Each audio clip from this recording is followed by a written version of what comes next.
در ناحیه سوخ که یکی از ناحیه‌های زیبامنظر و تاجیک‌نشین ولایت فرغانه جمهوری ازبکستان میباشد، زیاده از 80,000 نفر اهالی استقامت میکند. تعلیم در مکتب‌های ناحیه سوخ با زبان تاجیکی بوده. مردم این منطقه زبان دولتی را نیز چون زبان مادریشان احترام میکنند و میآموزند. در دام 2 سال اخیر ناحیه سوخ در اساس قرار رهبر ازبکستان خیلی آباد گشته و رشد نمود.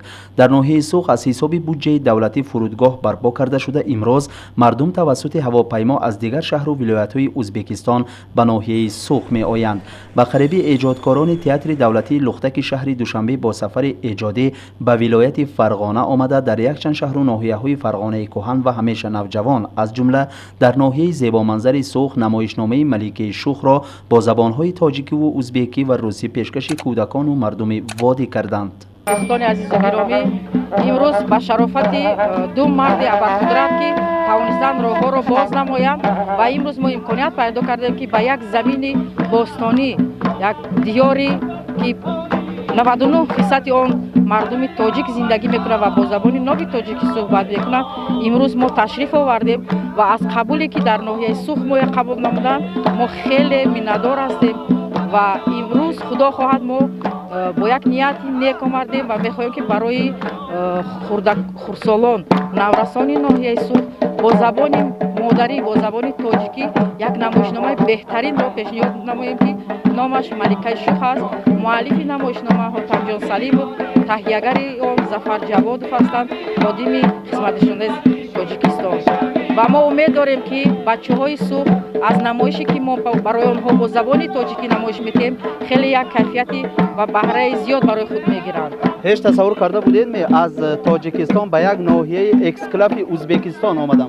نه، ما هیچگاه این چیز را حتی خیالم نمی‌کردیم و خوشبختانه ما منتداری خود را به وزیر فرهنگ جمهوری ازبکستان زادبک نظربک و وزیر فرهنگ جمهوری تاجیکستان زوفیه دولتزاده منتداری می‌نماییم که برای ما اینقدر امکانیت پیدا شد و به حاکم ناحیه سوخ منتداری خود را می‌رسانیم که توانستند که برای ما یک امکانیت پیشنهاد نمودند که با امروز ما توانستیم این سرحدها را عبور نموده و نزد مردم تاجیکی سربلند خود آمده با زبان مادری صحبت نماییم و نمایش پیشنهاد نماییم. خدا خواهد در آینده ما هم خیلی نیت‌ها هم هست که تز به این ناحیه آمده با زبان مادری برای بچه‌های ما نمایش‌های خوب و دیدنی که در وصف وطن و مهر و دوستی و رفاقت هست آنها را با بچه‌های ما پیشنهاد نماییم.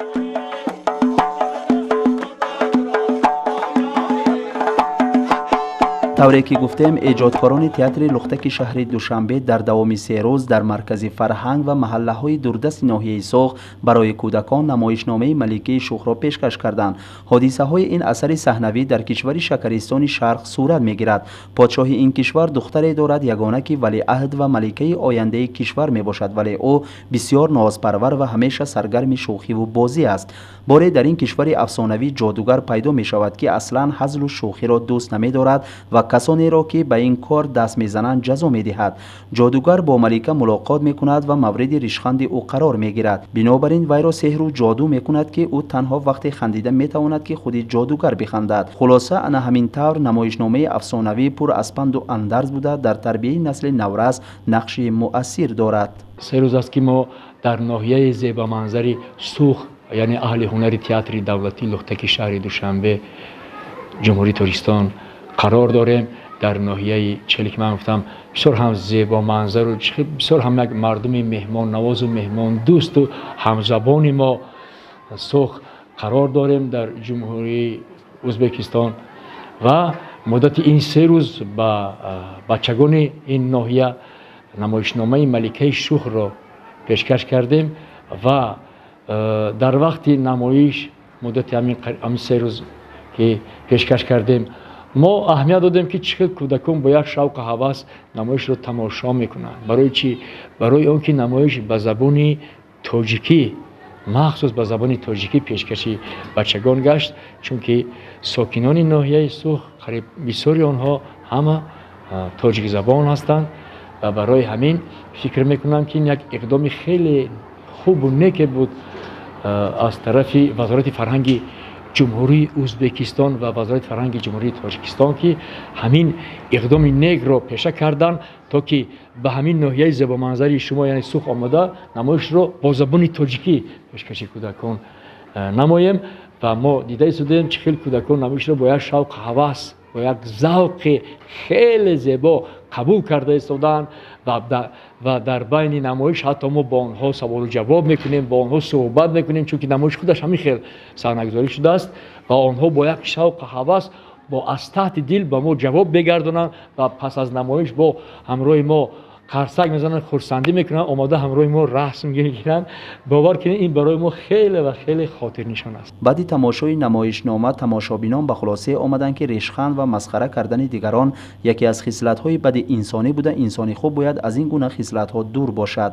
افسانه خیالی برای کودکان ملکه شوخ که به قلم حاتم سلیمов متعلق است واقعا به جوانان و کودکان خیلی پسند آمد. نه فقط کودکان بلکه خود ما نیز از این تماشای اسپکتاکل نهایت خرسند شده. در دوره چنین مثلا در دوره استقلالیت من بعد از استقلالیت این برای سوخیان نهایت یک تحفه کلان شد. در حقیقت خود من آموزگار زبان و ادبیات تاجیک تا این دم یگان اسپکتاکل تاجیکی تماشا نکرده بودم ندیده بودم. این البته نتیجه میوه سیاست من خیرتمندانه دوستانه سرور دولتم. پیش از همه همین رو تاکید میکنم که دوستی خلق زنده بود. واقعا در دوام 5 سال آخر طفیل سیاست خردمندانه و انسان پرورانه سران دو کشور بین ازبکستان و تاجیکستان همکاری و رشته های دوستی خیلی مستحکم گردید که این روز را نزدیک 25 سال مردم دو مملکت خیلی انتظار بودند. در دوام 25 سال آخر بار اول به ناحیه سوخ جمهوری ازبکستان که یکی از نواحی اکسکلاو به شمار می رود بار اول از جمهوری برادری تاجیکستان مهمانان تشریف فرمودند. بگذار همکاری دو کشور و دوستی دو قوم معظم تاجیک و ازبک همیشه پایدار باشد. جهانگیر صابیرov اکمل صابیرov مخصوص از ولایت فرغانه جمهوری ازبکستان.